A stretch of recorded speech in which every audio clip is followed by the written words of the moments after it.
हुजूमी तशद्दुद के वाकयात एक बार फिर सुर्खियों में है। ताजा मामला उत्तर प्रदेश के नोएडा का है, जहां 62 साल के शख्स को हुजूम ने तशद्दुद का निशाना बनाया। काजिम अहमद को जदोकोब किया गया, यहां तक कि उनके कपड़े तक उतार दिए गए। हुजूमी तशद्दुद का यह वाकया नोएडा के सेक्टर 37 का है। फिलहाल नोएडा पुलिस ने इस मामले में कोई FIR दर्ज नहीं की है। वाज़ेह हो कि काजिम अहमद अलीगढ़ जा रहे थे। इसी दौरान काजिम अहमद के साथ हुजूमी तशद्दुद का वाकया पेश आया। आपको बता दें कि कल ही RSS चीफ मोहन भागवत ने हुजूमी तशद्दुद के खिलाफ बयान दिया था।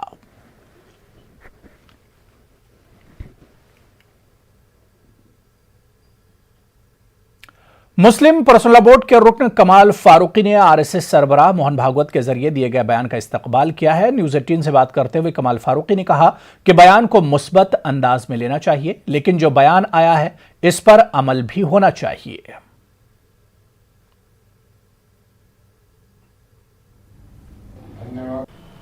हमारे साथ हैं all India Muslim personal law board के मेंबर कमाल फारूकी साहब। फारूकी साहब, भागवत साहब की तरफ से कल काफ़ी अच्छे बयानात आए और उन्होंने ख़ास तौर से ये कहा मुसलमानों को अपनी पहचान छोड़ने की कोई ज़रूरत नहीं है। अच्छा स्टेटमेंट है। हम तो ये समझते हैं कि मुस्बत अंदाज से सोचना चाहिए। अगर उनका वाकई ईमानदाराना तरीके से वो ऐसा सोचते हैं तो ये एक तारीख़ी बात होगी और ये तब्दीली की तरफ एक निशानदेही करती है। लेकिन उसी के साथ साथ हमको ये भी नज़र आता है कि दिन रात जो है उस तरह की लिंचिंग और लोगों के साथ में बदतमीज़ी बार बार हो रही है। और हद तो ये है कि वो लोग जो कि सामने सीधे गोली चलाते हुए नज़र आए थे जब CA का वो चल रहा था, उनका आज भी ट्वीट जो है ना वो इतना ख़तरनाक घूम रहा है कि और लोग बाग उसके ऊपर हज़ारों की तादाद में बैठे हुए हैं, तालियां बजा रहे हैं। और उसी के साथ साथ हमको ये भी देखना चाहिए, इसके ऊपर भी कुछ काम करना है, क्योंकि वो इस वक्त जो है हुकूमत उनके कहने ही पर चलेगी कि एक आदमी जो मसीह के बाकायदा नारे लगाते हुए नज़र आ रहा था, पुलिस की सामने DSP के साथ में नज़र आ रहा था, जिसमें गोली मार तो कह रहा था, उसने पुलिस वाले ने DSP ने कोई काम नहीं किया, DCP ने कोई काम नहीं किया। फारूकी साहब, आपके जो इसका सवाल है अपनी जगह, लेकिन किस तरह कल भागवत जी ने ख़ास तौर से कहा कि जो लोग मॉब लिंचिंग करते हैं वो हिंदुत्व के खिलाफ है और ऐसे लोगों पर इंसाफ के साथ कानूनी कार्रवाई होनी चाहिए। कौन करेगा कानूनी कार्रवाई? मसीह कि उनको अपने प्राइम मिनिस्टर को फौरन ऑर्डर करना चाहिए। उनको इसके पीछे सिंसियरिटी जब भी नज़र आएगी जब कोई एक्शन ओरिएंटेड काम हो। तो वहीं मोहन भागवत के बयान पर कासिम रसूल इलियास ने कहा कि जो लोग हेट स्पीच दे रहे हैं उनके खिलाफ कार्रवाई क्यों नहीं होती। भागवत जी कहते हैं कि ये हिंदुत्व के खिलाफ है तो ये बात PM और वजीर दाखिला तक पहुंचाएं। डॉक्टर साहब, जिस तरीके से बड़े बयान आए, मुसलमान किसी पाखंड में ना पड़े, किसी डर ना हो उनको कि इस्लाम खतरे में है, ये जो बड़े बयान आए इसको कैसे देखते हैं? देखिए, मोहन भागवत जी का ये बयान जो है वो हिपोक्रेटिक बयान है, पाखंडिक बयान है। सवाल ये पैदा होता है कि आप ये कहते हैं कि मॉब लिंचिंग हिंदुत्व के खिलाफ है। सवाल ये पैदा होता है कि जो लोग इसमें इन्वॉल्व हैं, जो हेट स्पीच दे रहे हैं, जो पूरा माहौल बना रहे हैं, वो कौन लोग हैं? वो RSS के लोग हैं, BJP के लोग हैं। और जो लोग मॉब लिंचिंग में इन्वॉल्व होते हैं उनको एक तरह से सरकार की तरफ से इम्यूनिटी हासिल हो जाती है, उनके खिलाफ कोई कार्रवाई नहीं होती। उनकी तमाम वो मॉब लिंचिंग के तमाम वीडियो वो सोशल मीडिया पर डालते हैं, उनके खिलाफ क्या कार्रवाई हो रही है? सवाल ये पैदा होता है कि अगर भागवत जी समझते हैं कि ये हिंदुत्व के खिलाफ है तो उन्हें अपने योगी जी को और अमित शाह को और मोदी जी को बताना चाहिए कि इनके खिलाफ कार्रवाई करो, लेकिन वो ऐसा नहीं करते हैं। तो सवाल ही पैदा होता है कि उनको ज्ञान बांटना चाहिए। हमको क्या बताने की कोशिश कर रहे हैं वो कि आप खतरे में नहीं है? उनको उन लोगों को ज्ञान बांटना चाहिए, उन लोगों से ये बात कहनी चाहिए जो लोग इसको एक तरह से इम्यूनिटी दे रहे हैं। जिस तरीके से उन्होंने कहा और कहा कि डायलॉग होना चाहिए, और ये भी ख़ास तौर से उन्होंने कहा कि अब ये इस चक्रव्यूह में ना फंसे मुसलमान कि इस्लाम खतरे में है। देखिए, पहली बात तो ये कि हम लोग ये नहीं मानते कि इस्लाम खतरे में है, लेकिन ये भी हकीकत है कि पिछले 7-8 साल से मुसलमानों पर लगातार हमले हो रहे हैं। और इलेक्शन के ज़माने में हिंदू वोटों को पोलराइज करने के लिए आप हेट स्पीच दे रहे हैं। और कौन दे रहा है? अमित शाह जी दे रहे हैं। और कौन दे रहा है? यहाँ दिल्ली में नहीं हुआ कि यहाँ बटन दबाइए शाहीन बाग में करंट लगेगा। ये किसने कहा था? ये अमित शाह ने कहा था। तो जो बयानात होम मिनिस्टर देते हैं, जो बयानात प्राइम मिनिस्टर देते हैं, जो बयानात योगी जी देते हैं, उन बयानात पर क्यों आप रोक नहीं लगाते हैं? महाराष्ट्र असेंबली में आज ओबीसी रिजर्वेशन के मामले पर जमकर हंगामा देखने को मिला। स्पीकर भास्कर जाधव के साथ बदसलूकी करने के पादाश में 12 बीजेपी के अरकान असेंबली को बर्खास्त कर दिया गया। इन पर स्पीकर के साथ गाली और बदकलामी का इल्जाम है। वहीं देवेंद्र फडणवीस का कहना है कि बीजेपी के किसी भी लीडर ने गाली नहीं दी। न्यूज 18 से बात करते हुए रियासती वजीर असलम शेख ने कहा कि तारीख में कभी ऐसा नहीं हुआ। साथ ही कुर्बानी को लेकर भी उन्होंने कहा कि मार्केट तो नहीं लगेगा, लेकिन कुर्बानी में कोई दिक्कत नहीं आएगी। जल्द ही इस सिलसिले में बयान जारी किया जाएगा। 12 विधायकों को निलंबित कर दिया गया है और कई तरह के आरोप बीजेपी की तरफ से सत्ता पर लगे हैं। इस वक्त हमारे साथ मंत्री असलम शेख जी, उनसे बात करते हैं। भाई, जिस तरह से 12 निलंबित किए गए हैं, उनका साफ तौर पे कहना गया कि जानबूझ के किया गया, किसी भी तरह की धक्का मुक्की नहीं, गाली गलौज नहीं, महज सरकार की अलग रणनीति। महाराष्ट्र के इतिहास में ऐसी गंदगी की घटना कभी नहीं घटी है। इससे पहले भी लोगों ने जो है राजदंड उठाने का काम किया, आंदोलन का काम किया या नारेबाजी की, उनको सस्पेंड किया गया। लेकिन आज पहली बार ऐसा देखने को मिला कि विरोधी पक्ष नेता को सारी अपनी बातें रखने को दिया गया। कंसर्न मंत्री ने उसका उत्तर भी दिया। उसके बाद भी इन लोगों ने सभागृह में धमाल करने का काम किया, तो हाउस एडजर्न किया गया। अब हाउस एडजर्न होने के बाद स्पीकर के कमरे में जाना, गंदी गंदी गालियाँ निकालना, उनसे हाथापाई करना, जिसका फुटेज मौजूद है, जिसका आपके चैनल में भी आप देख सकते हो, चला सकते हो। उसके बाद मेरे ख्याल से सत्ता नहीं हाथ में होने की वजह से इनकी कितनी लाचारी है ये आप देख सकते हैं, और कितने हद तक जा सकते हैं ये आप देख सकते हैं। एक और बकरीद को लेकर सबसे बड़ा सवाल है, मुसलमानों में भी असमझ फैला है। मुस्लिम लीडर भी नाराज है कि सरकार की तरफ से जो एसओपी दी गई है उसमें कई तरह की खामियां नजर आ रही। सरकार इसलिए किस तरह का फैसला करेगी? पिछली बारी जो एसओपी निकाली गई थी उसमें ज़रूर जो है सही तरीके से वर्ड्स यूज़ नहीं किए गए थे, जैसे सिंबॉलिक कुर्बानी वगैरह की बात की गई थी। इस बार जो है उसको क्लैरिफिकेशन करके 1 घंटे के अंदर जो है सही तरीके से पूरा क्लैरिफिकेशन करके, जिससे गर्दी भी ना हो, लोगों को जनारे भी मिल जाए और कुर्बानी भी हो और किसी को दिक्कत नहीं हो, इस तरह की गाइडलाइंस जारी की। मुंबई में छोटे मंडियों को इजाज़त मिलेगी? आप देखिएगा गाइडलाइंस जो आएगा उसमें मंडियों को तो नहीं मिलेगी, लेकिन लोगों को कुर्बानी के जानवर लाने ले जाने में कोई दिक्कत नहीं आएगी। शुक्रिया हमसे बात करने के लिए। ये थे मुंबई के पालक मंत्री असलम शेख जी, जिनका साफ तौर पे कहना था कि सरकार की तरफ से जो खास करके बकरीद को एसओपी बनाई गई है उसमें कई तरह के बदलाव किए जाएंगे। मुंबई से संतोष इसले के साथ वसीम अंसारी। तो वहीं महाराष्ट्र असेंबली के मानसून इजलास के पहले दिन रुकन असेंबली अबू आसिम आजमी बैनर लेकर पहुंचे। उन्होंने कहा कि कुर्बानी हमारा बुनियादी हक है और उस पर सियासत नहीं होनी चाहिए। उन्होंने कहा कि हमारी हुकूमत से मांग है कि कुर्बानी करने की पूरी तरह से इजाजत दी जाए। मुख्यमंत्री जी मिले नहीं, कोई बात नहीं किया, एक फोन नहीं लिया, कांटेक्ट नहीं हो सका। उन्होंने एसओपी निकाला। ये सांकेतिक कुर्बानी, ये क्या होती है? कुर्बानी करने के पहले जानवर को देखना पड़ता है, उसका कान तो कटा नहीं है, उसकी टांग टूटी तो नहीं है, जानवर बिल्कुल तंदुरुस्त होगा तो ही कुर्बानी जायज़ होती है, वरना कुर्बानी नहीं होती है। तो मैं मुख्यमंत्री साहब मांग कर रहे हैं कि आप जो है इसको डिसेंट्रलाइज कीजिए। एक देवनार में नहीं बल्कि 50 जगह ऐसी बम्बे में छोटी छोटी बन जाना चाहिए था, जहाँ जानवर रहते और अलग अलग लोग जाके खरीद लेते। आज भी बसेस में लोग जा रहे हैं, ट्रेन में जा रहे हैं, कौन सा प्रिकॉशन हो रहा है? हम थोड़े कहते हैं कि आदरणीय नरेंद्र मोदी जी की तरह से बंगाल में जैसा बगैर मास्क लगाए हुए लाखों लोगों के बीच में जा रहे हैं। हम नहीं कह रहे कुंभ मेले की तरह से लाखों लोग, 4 लाख लोगों में 1 लाख लोगों ने बोगस सर्टिफिकेट दिया, कितने साधु संत मर गए। हम ये सारी चीज़ नहीं चाहते। हम चाहते हैं कि कोविड का प्रिकॉशन लेते हुए भी हम अपनी कुर्बानी को इसको अंजाम दे सकें, जो हमारी कुर्बानी जो हमारे लिए ज़रूरी है। आज मुंबई के सीएसटी इलाके में वंचित बहुजन अघाड़ी और रजा एकेडमी के कारकुनान ने मुस्लिम रिजर्वेशन और अहनत रसूल और अजीम शख्सियात की शान में गुस्ताखी करने वाले अफराद के खिलाफ कानूनी बनाने के मुतालबे को लेकर एहतजाज किया।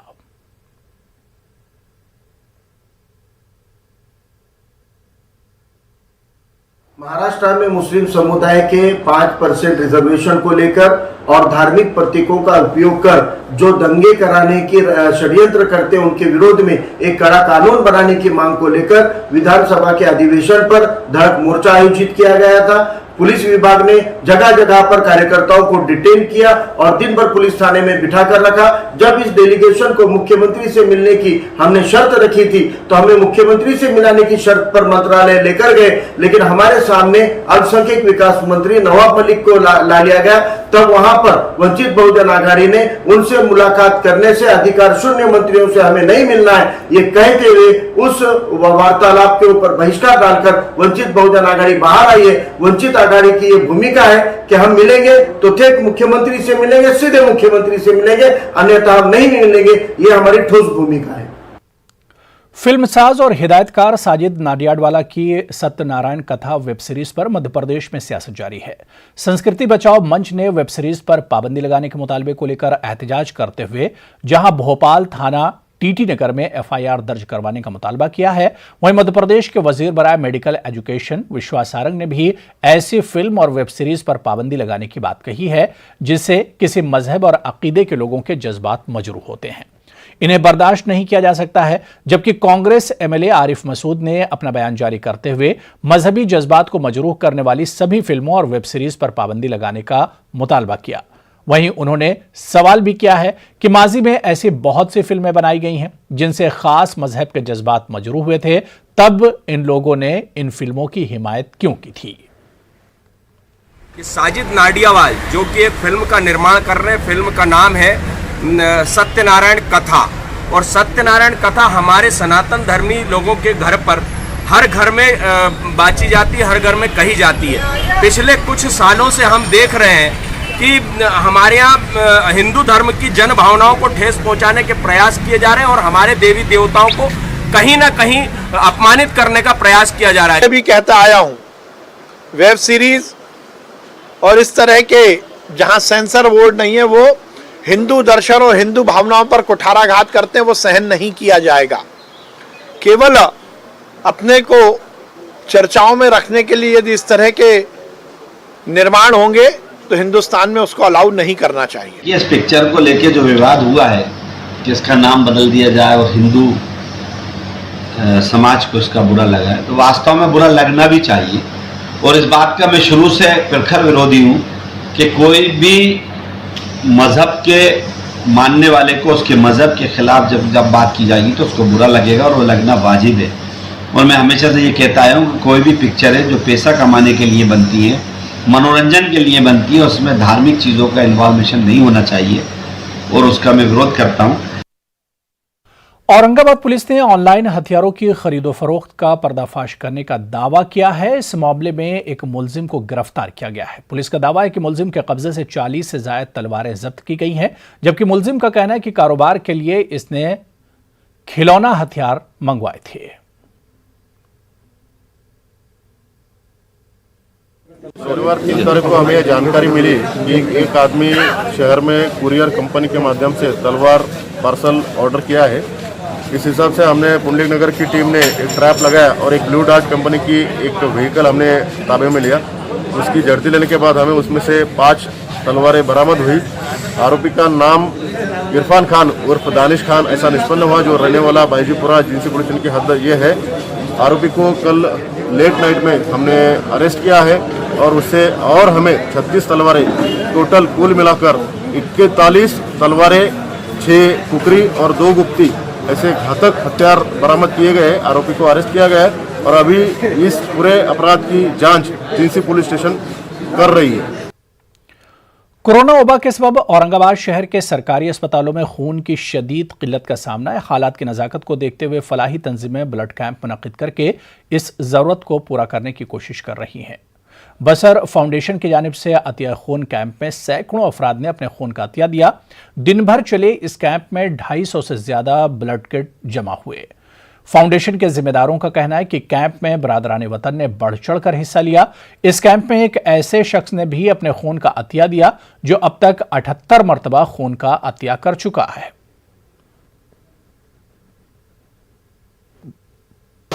ये ब्लड कैंप का मकसद ये है कि जो भी कोविड-19 में बहुत प्रॉब्लम चालू हो गई है ब्लड की वजह से, और जिन्होंने वैक्सीनेशन ले ली है वो ब्लड डोनेट नहीं कर पाए। बहुत सारे हॉस्पिटल से रिक्वायरमेंट था कि ब्लड का कुछ करिए। उससे पहले हमने राशन किट का काम करा है और भी बहुत सारी एक्टिविटी है जो हम लोग करते रहते हैं चैरिटी में। ब्लड डोनेशन कैंप हमने इस साल से स्टार्ट करा है और आगे चल के भी कंटिन्यू रहेगा। बसर फाउंडेशन की तरफ से आज हमने यहाँ पे ब्लड डोनेशन कैंप रखा है। अल्हम्दुलिल्लाह हमको बहुत अच्छा रिस्पांस मिला।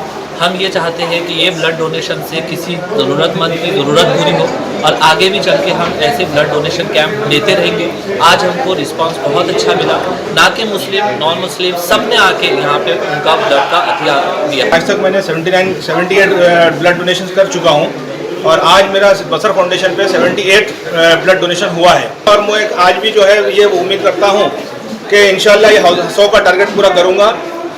2 साल के अंदर ये 100 का टारगेट पूरा हो जाएगा इंशाल्लाह। मालेगांव म्युनिसिपल कॉर्पोरेशन में बरसों से सफाई का काम कर रहे 300 से ज्यादा सफाई मजदूरों को निकाल दिया गया है। शहर की सारी साफ सफाई का ठेका प्राइवेट ठेकेदार को दे दिया गया।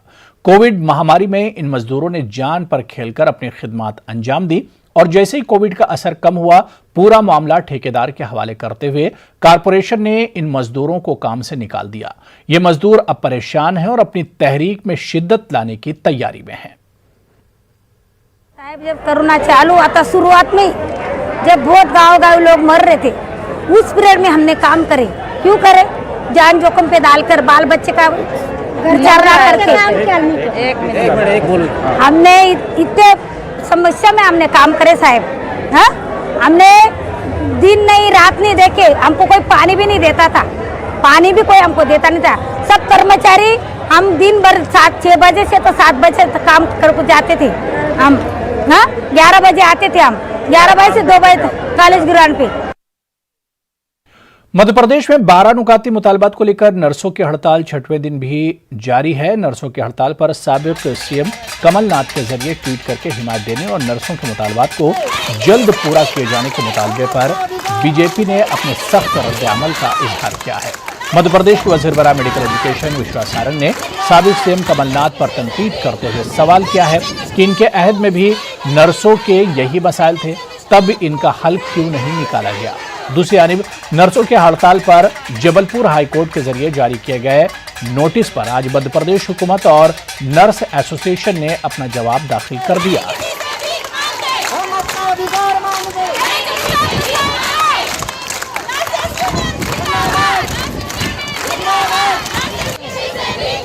चिकित्सा शिक्षा और लोक स्वास्थ्य में पदस्थ समस्त नर्सेस को शासन और प्रशासन एक इंसान भी नहीं मानती, जिससे हम अपने आप को छला हुआ महसूस करते हैं। और इन सब चीज़ों को लेकर कई बार मतगणना हुई, हम लोग की मंथना हुई, बैठकें हुई और आखिर में ये निर्णय लिया गया कि अब आंदोलन के सिवा हमारे पास कुछ बचा नहीं है। हमें अपने आवाज शासन तक पहुंचाने के लिए आम जनता को और मरीजों को थोड़ी बहुत परेशानियों का सामना करना पड़ेगा। वो ट्वीट ही करेंगे। 15 महीने उन्होंने किस वर्ग के लिए क्या कर लिया?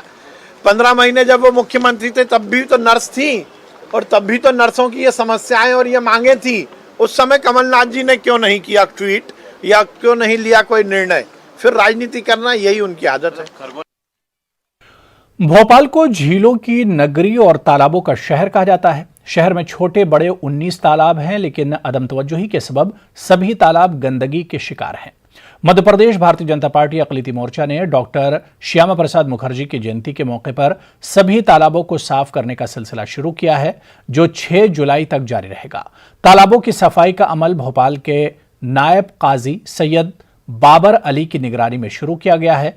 भोपाल के साबिक मेयर आलोक शर्मा ने बीजेपी अक़लियती मोर्चे के इक़दाम की सताइश करते हुए इसे वक्त की जरूरत से ताबीर किया है।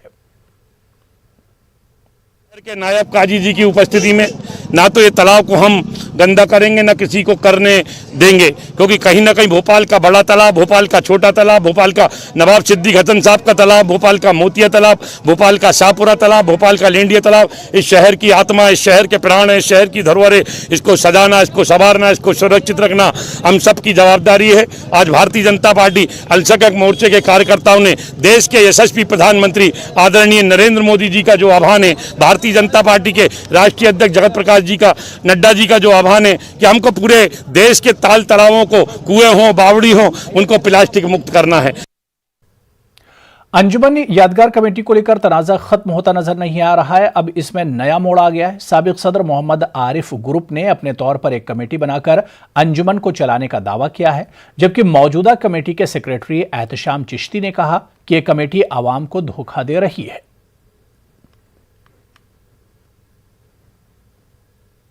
एक व्हाट्सएप ग्रुप के प्रोग्राम में एमपी इम्तियाज जलील की शिरकत और नोटों की बारिश का वीडियो वायरल हो चुका है। कोरोना वबा के दौरान सैकड़ों अफराद को जमा करने के इल्जाम में व्हाट्सएप ग्रुप के एडमिन सुहेल जकीउद्दीन और अंबर फार्म हाउस के मालिक रफीक खान समेत 50 से 60 अफराद के खिलाफ हुक्म इम्तना की खिलाफ वर्जी का मुकदमा दर्ज किया गया है। इस मामले में MIM लीडर नासिर सिद्दीकी का कहना है कि कोरोना वबा में हमसे बिछड़ जाने वाले हमारे करीबी अफराद की मदद के लिए और इन्हें खिराज अकीदत के लिए प्रोग्राम रखा गया था, लेकिन एक फलाही प्रोग्राम को दूसरा रुख देने की कोशिश की जा रही है।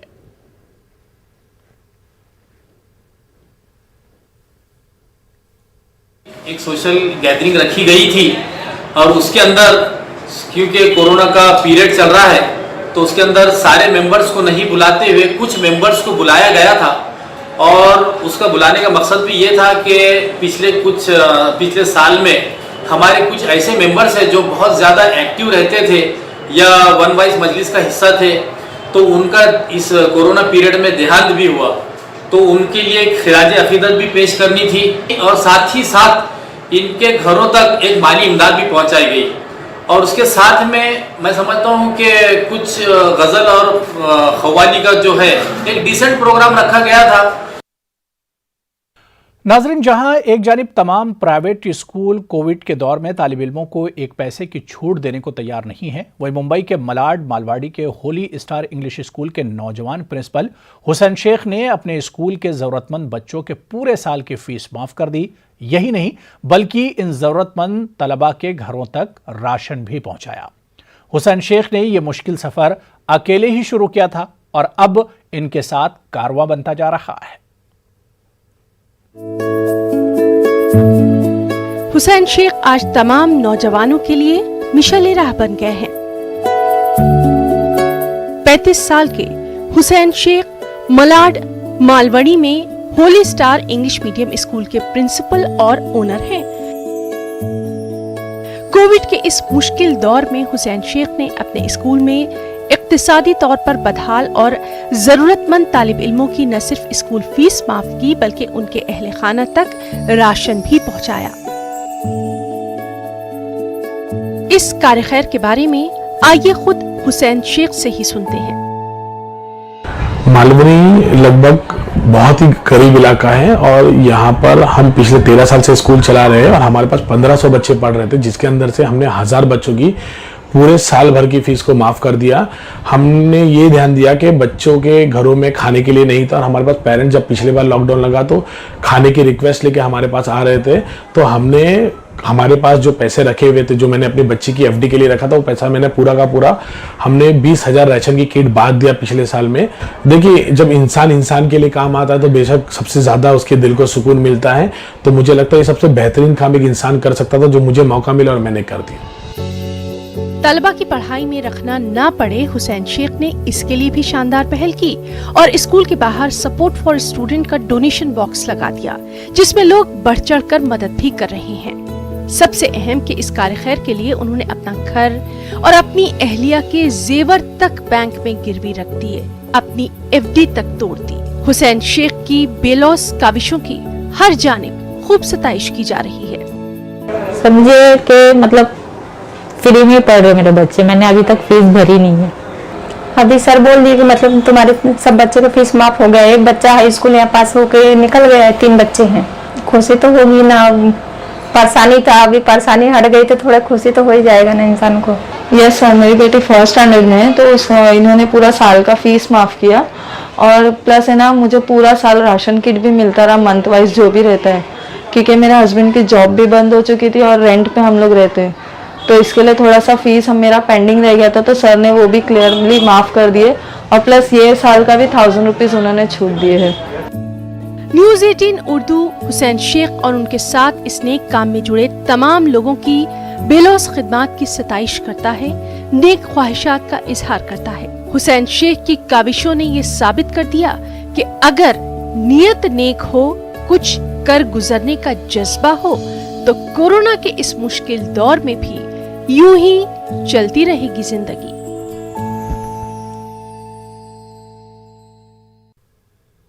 बिहार में उर्दू टीईटी के उम्मीदवारों के साथ इंसाफ होगा, ये कहना है जेडीयू के एमएलसी मौलाना गुलाम रसूल बलियावी का।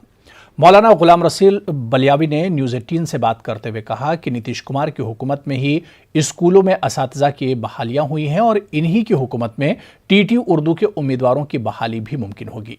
गुलाम रसूल बलियावी का कहना है कि अब तक ताख़ीर खुद टीटी के उम्मीदवारों के सबब हुई थी। वो खुद इस मामले को अदालत ले गए थे, लेकिन अब उम्मीद है कि नीतीश हुकूमत इस मसले को जल्द सुलझा लेगी। तो इस बुलेटिन में भी फिलहाल इतना ही। आदाब।